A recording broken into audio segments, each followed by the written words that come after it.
আসসালামু আলাইকুম ওয়া রাহমাতুল্লাহি ওয়া বারাকাতুহু। আমি আজকে দুইটা বিষয় নিয়ে আলোচনা করব। একটি হচ্ছে যাকাত আর আরেকটি হচ্ছে ইতিকাফ সম্পর্কে। যেহেতু আজকের এই জুমাটা ইতিকাফকারীদের জন্য খুবই গুরুত্বপূর্ণ বিষয়, কারণ আমাদের কাছ থেকে নসিহত শোনার পরে না তারা ইতিকাফের বিধান পালন করবে, ঠিক কিনা?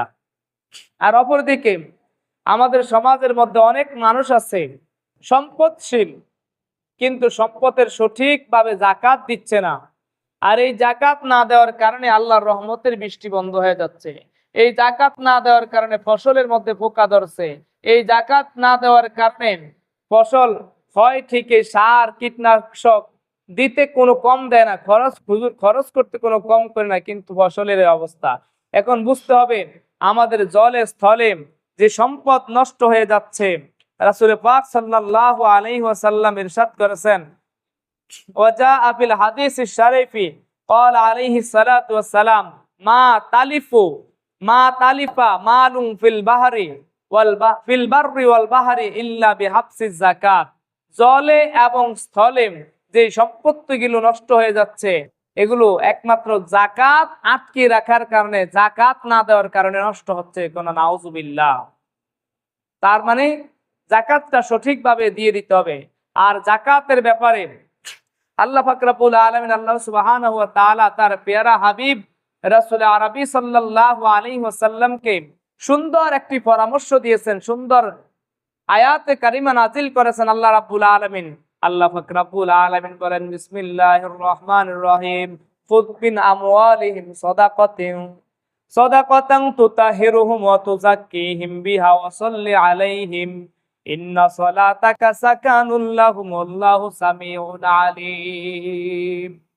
আল্লাহ পাক রব্বুল আলামিন বলেন, হাবিব আপনি আপনার উম্মতের মধ্য থেকে, আপনি আপনার উম্মতদের সম্পদের ভিতর থেকে যাকাতের মালটা উত্তোলন করে এনে তাদেরকে আপনি পুত পবিত্র করে দিন। কোন সুবহানাল্লাহ। তার মানে আমি অনেক টাকার মালিক, অনেক কোটি কোটি টাকার মালিক, লক্ষ লক্ষ টাকার মালিক, কিন্তু আমার এই সম্পদের মধ্যে একটা অংশ আছে যেটা গরিবদের হক, মিসকিনদের হক, এতিমদের হক, অসহায়দের হক। এই হকটা, এই নির্দিষ্ট অংশটা, সেটা কি শতকরা 2.5%। কত পার্সেন্ট? 2.5%। কত? শতকরা 2.5%। তাহলে 1 লক্ষ টাকায় কত টাকা হবে? 2,500 টাকা। কত টাকা? 2,500 টাকা। এই 2,500 টাকা আপনার 1 লক্ষ টাকার মধ্য থেকে 2,500 টাকা এটা এতিম, গরিব, অসহায়, মিসকিনের হক। আপনি সঠিকভাবে হিসাব করেন এই হকটা, এই যাকাতের মালটা আপনি আলাদা করে ফেলবেন, করেন আপনি গরিবদের মাঝে এটা বন্টন করে দিবেন। কিন্তু আপনি যদি সঠিকভাবে যদি আপনি এটাকে আলাদা না করেন, তাহলে আপনার এই সম্পদের সাথে এই 2,500 টাকা এটা অপবিত্র হয়ে গেল, আপনার মালটা অপবিত্র হয়ে গেল। এই জন্য আল্লাহ রাসূল সাল্লাল্লাহু আলাইহি ওয়াসাল্লাম বলেছেন, এ হাবিব আপনি আপনার উম্মতদের সম্পদ থেকে যাকাতের মাল উত্তোলন করে তাদের সম্পদকে পুত পবিত্র করে দিন। কোন সুবহানাল্লাহ। আর আল্লাহ রাব্বুল আলামিন চমৎকার একটি কথা বলেছেন যে, হাবিব আপনি তো আপনার উম্মতের সম্পদকে পুত পবিত্র করবেনই, আর আপনি তাদের জন্য রহমতের জন্য দোয়া করুন। কিসের জন্য? তাদের জন্য আপনি দোয়া করুন, কেননা আপনার দোয়াটা হচ্ছে আপনার উম্মতের জন্য রহমতের স্বরূপ। সুবহানাল্লাহ। নবীজির দোয়া কি আমাদের জন্য কি স্বরূপ? রহমত স্বরূপ। আর আল্লাহ রাব্বুল আলামিন এই জন্য তো বলেছেন, ওয়ামা আরসালনাকা ইল্লা রাহমাতাল লিল আলামিন।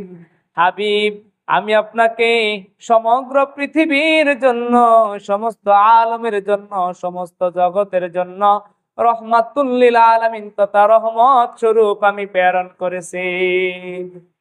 আর নবীজি, আর আল্লাহ রাব্বুল আলামিন বলেছেন, আপনার উম্মতের সম্পদ থেকে যাকাতের মালকে উত্তোলন করুন, উত্তোলন করে তাদের সম্পদকে পবিত্র করুন, আর তাদের জন্য আপনি দোয়া করুন, কেননা আপনার দোয়াটা হচ্ছে তাদের জন্য রহমত স্বরূপ। তাহলে আমরা যারা সঠিকভাবে যদি যাকাত আদায় করি, তাহলে দোয়া পাবো কার? আল্লাহর নবীজির দোয়া পাবো। কার দোয়া পাবো? আল্লাহ নবীজির দোয়া পাবো।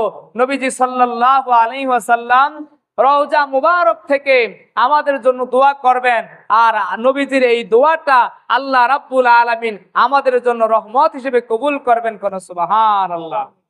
তাহলে আমরা যাকাত দিতে চাই কি চাই না?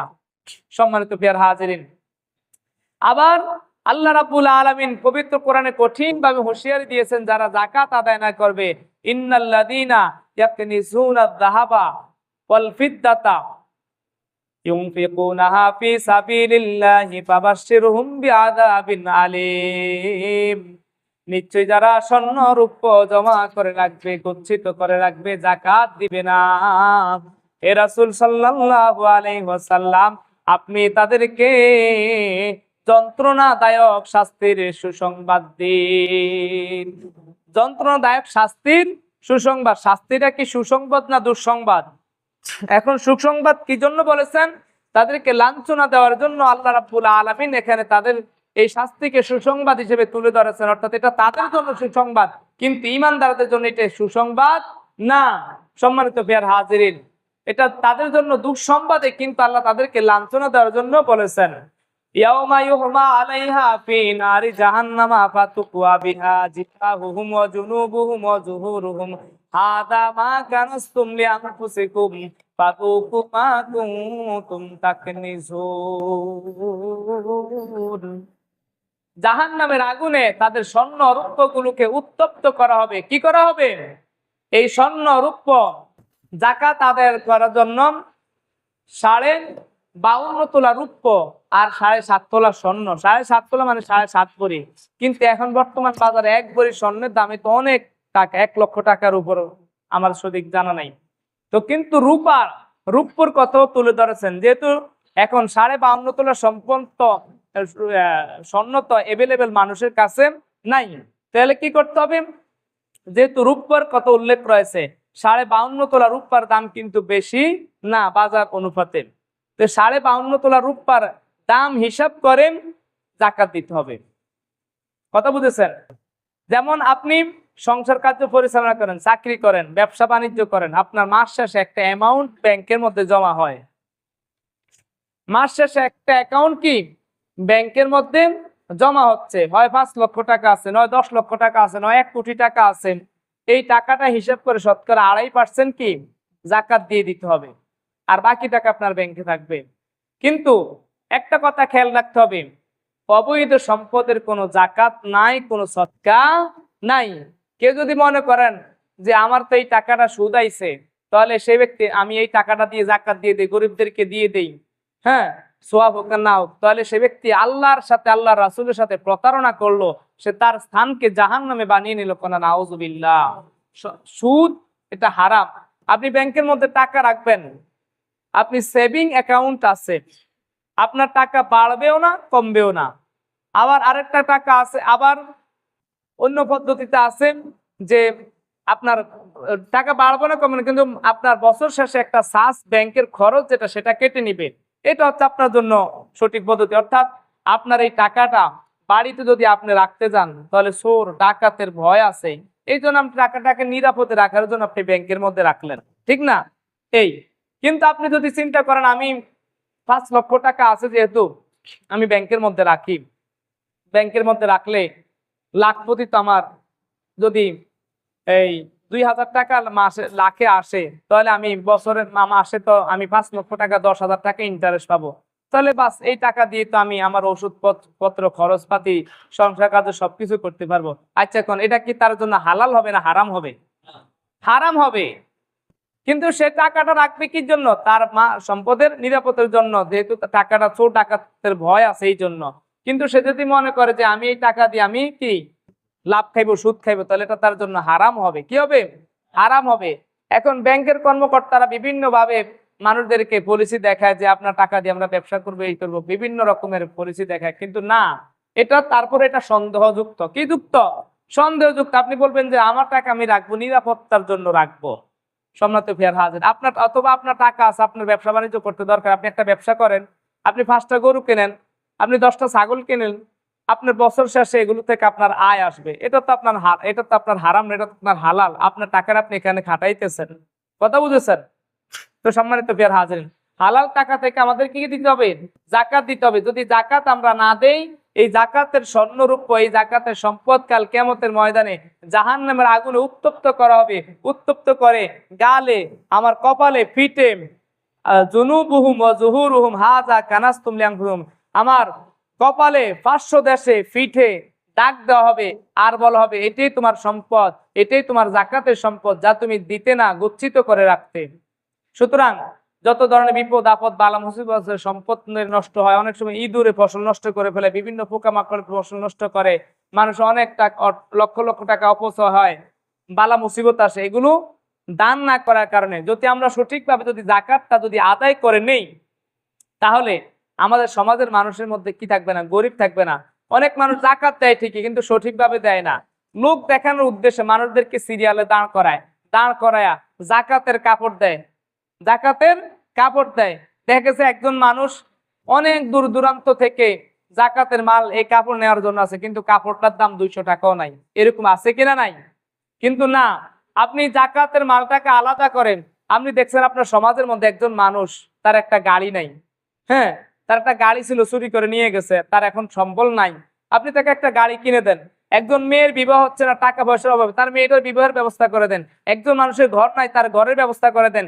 একজন মানুষ ঋণের কারণে সমাজের মাধ্যমে মুখ দেখাতে পারছে না, ঋণ নিছে, ঋণ নিয়ে বিদেশ গেছে, বিদেশ থেকে মাইর খেয়ে আসছে, এখন মুসিবতের মধ্যে আছে। আপনি যাকাতের মালটা তাকে গোপনে দিয়ে দেন, সে যাতে ঋণ পরিশোধ করতে পারে। এটি হচ্ছে যাকাত দ্বারা সঠিক পদ্ধতি, সঠিক নিয়ম। কিন্তু আমরা সঠিক পদ্ধতি যাকাত দিচ্ছি না। যদি এভাবে সঠিক পদ্ধতি দিতাম, তাহলে সমাজের মধ্যে গরিব মানুষ থাকতো না। আমরা দিচ্ছি কিভাবে? লোক দেখানোর উদ্দেশ্যে। তো সম্মানিত ভাইয়ার হাজির, আমরা যেন সঠিক পদ্ধতিতে যাকাত দিতে পারি, আল্লাহ সেই তৌফিক দান করুন, আমিন। তা আসুন, এতেকাফের নিয়ম কারণ আছে না নাই? এতেকাফের অনেক ফজিলত রয়েছে। আন ইবনে উমর রাদিয়াল্লাহু তাআলা আনহু قال قال রাসূলুল্লাহ সাল্লাল্লাহু আলাইহি ওয়াসাল্লাম ইয়াতাকিফুল আশরাল আওয়াখিরা মির রমাদান। রাসূল পাক সাল্লাল্লাহু আলাইহি ওয়াসাল্লাম রমজানের শেষ 10 দিন ইতিকাফ করতেন। কি করতেন? রমজানের শেষ 10 দিন ইতিকাফ করতেন। আল্লাহ নবী সাল্লাল্লাহু আলাইহি ওয়াসাল্লামের হুজরা মুবারক মসজিদে নববীর সাথে লাগানো অবস্থায় ছিল। নবীজি যখন ইতিকাফ থাকতেন, আম্মাজান আয়েশা সিদ্দিকা রাদিয়াল্লাহু তাআলা জানালা দিয়ে নবীজির মাথা মুবারক ধুয়ে দিতেন, মুছে দিতেন। কোন সুবহানাল্লাহ। তো এখন আমরা যদি ইতিকাফে থাকি, আমরা কি ইচ্ছা করলে বাড়িতে স্ত্রীর সাথে দেখা করতে পারবো? বলে আল্লাহ রাসূল তো করছেন না। আল্লাহ নবীর সাল্লাল্লাহু আলাইহি ওয়াসাল্লাম হুজরা মুবারক নবীজির মসজিদের সাথেই ছিল। আর নবীজির যেই শরীয়ত, আমাদের সাথে নবীজির সাথে তুলনা হতে পারে না। সুতরাং ওয়ালা তুবাশিরুহুন্না ওয়া আনতুম আকিফুনা ফিল মাসাজিদ, আল্লাহ রাব্বুল আলামিন কড়াভাবে হুঁশিয়ার দিয়েছেন যে তোমরা যারা ইতিকাফে থাকবে, তারা যেন স্ত্রীদের সাথে যেন মেলামেশা যেন না করে। তাহলে আপনি ইচ্ছা করলে আপনার বউয়ের সাথে দেখা করে আসবেন, হবে না। আপনার স্ত্রীর সাথে বাহিরে যেয়ে কথা বলবেন, হবে না। তাহলে আপনার ইতিকাফ নষ্ট হয়ে যাবে। শুধু স্ত্রী কেন, অন্য কোনো মানুষের সাথে আপনি বিনা প্রয়োজনে কি করবেন? কথাবার্তা বলবেন। আপনি বাহিরে যেয়ে বয়া থাকবেন, গল্প গুজব করবেন, এদিক সেদিক যাবেন। গোসলে সময় লাগবে আপনার 10 মিনিট, আপনি যদি আধা ঘন্টা কাটান, হ্যাঁ, বা বাড়িতে দেখা গেছে গাফলার মধ্যে মহিলারা গোসল করে, আপনি সেদিকে তাকিয়ে থাকেন, এরকম হয় না? তাহলে আপনার ইতিকাফ কি হয়ে যাবে? বরবাদ হয়ে যাবে। আপনি অযথা মানুষের দিকে তাকাবেন, কথাবার্তা বলবেন, হ্যাঁ, বিনা প্রয়োজনে। কার ছেলে কয়জন, কার মেয়ে কয়জন, কার মেয়ে বিয়ে হয়েছে, কার মেয়ের বিয়ে হয় না, সম্পত্তি কি পরিমাণ আছে, এই অর্থাৎ দুনিয়াবি সকল প্রকারের আলাপ আলোচনা বন্ধ ইতিকাফকারীদের জন্য। কি করবে? ইতিকাফকারীরা কোরআন তেলাওয়াত করবে, জিকির আজকার করবে, তাসবিহ তাহলিল পাঠ করবে, বেশি বেশি আল্লাহর কাছে ক্ষমা প্রার্থনা করবে। এটা হচ্ছে ইতিকাফের নিয়ম। আর এভাবে নিয়ম মাফিক মেনে যদি আমি ইতিকাফ করতে পারি, তাহলে আল্লাহ রাসূল সাল্লাল্লাহু আলাইহি ওয়াসাল্লাম ইরশাদ করেছেন, আন ইবনে আব্বাস রাদিয়াল্লাহু তাআলা আন্না রাসূলুল্লাহ সাল্লাল্লাহু আলাইহি ওয়াসাল্লাম ক্বালা আল মুতাকিফু ওয়া ইয়াতাকিফু যুনুবা ওয়া ইউযা লাহু মিনাল হাসানাতি কাআমিল হাসানাতি কুল্লিহা। রাসূল পাক সাল্লাল্লাহু আলাইহি ওয়াসাল্লাম বলেছেন, ইতিকাফ মূলত মানুষকে গুনাহ থেকে দূরে রাখে। কি রাখে? গুনাহ থেকে দূরে রাখে। এখন আমি যদি ইতিকাফ অবস্থায় যদি মানুষের গীবত করি, ইতিকাফে রইলাম, কিন্তু আরেকজনে বসে বসে সমালোচনা করলাম, আমার ইতিকাফ কি হবে? আমার ইতিকাফ হবে না। ইতিকাফ মানুষকে গুনাহ থেকে দূরে রাখে। বাড়িতে থাকলে বিভিন্ন প্রকারে সে গুনাহ করতো, কিন্তু আল্লাহর ঘর মসজিদে এসেছে, এটা তো গুনার জায়গা না, এটা পবিত্র জায়গা, সে গুনাহ থেকে দূরে থাকবে। আর ইতিকাফকারী এমন ভাবে গুনাহ থেকে পুত পবিত্র হয়ে যায়, আর এমন নেকি আল্লাহ রাব্বুল আলামিন তাকে দান করেন, মনে হয় যেন সে সমস্ত নেকির মালিক। করে সুবহানাল্লাহ। তো আমরা আমাদের আলহামদুলিল্লাহ আল্লাহর এই ঘরের মেহমান যারা এসেছেন, আপনারা সঠিক পদ্ধতিতে ইতিকাফ করবেন, নিয়ম মেনে চলবেন, মসজিদের মধ্যে থাকবেন, বিনা প্রয়োজনে বিশেষ করে প্রস্রাব, পায়খানা, গোসল এই তিনটা ছাড়া বিনা প্রয়োজনে আপনি বাইরে যাবেন না, কারোর সাথে কথাবার্তা বলবেন না, মসজিদের মধ্যে আল্লাহ বিল্লাহ করবেন। কেউ আপনার সাথে বিনা প্রয়োজনে কথা কইতে চাইলেও আপনি দূরে থাকবেন। আপনি বলবেন যে আমি একজন ইতিকাফকারী। এই সঠিক পদ্ধতি মেনে যেন আমরা যাকাত দিতে পারি, আর যেন ইতিকাফকারীরা যেন ইতিকাফ করতে পারে। আল্লাহ তৌফিক দান করুন, আমিন। আসসালামু আলাইকুম।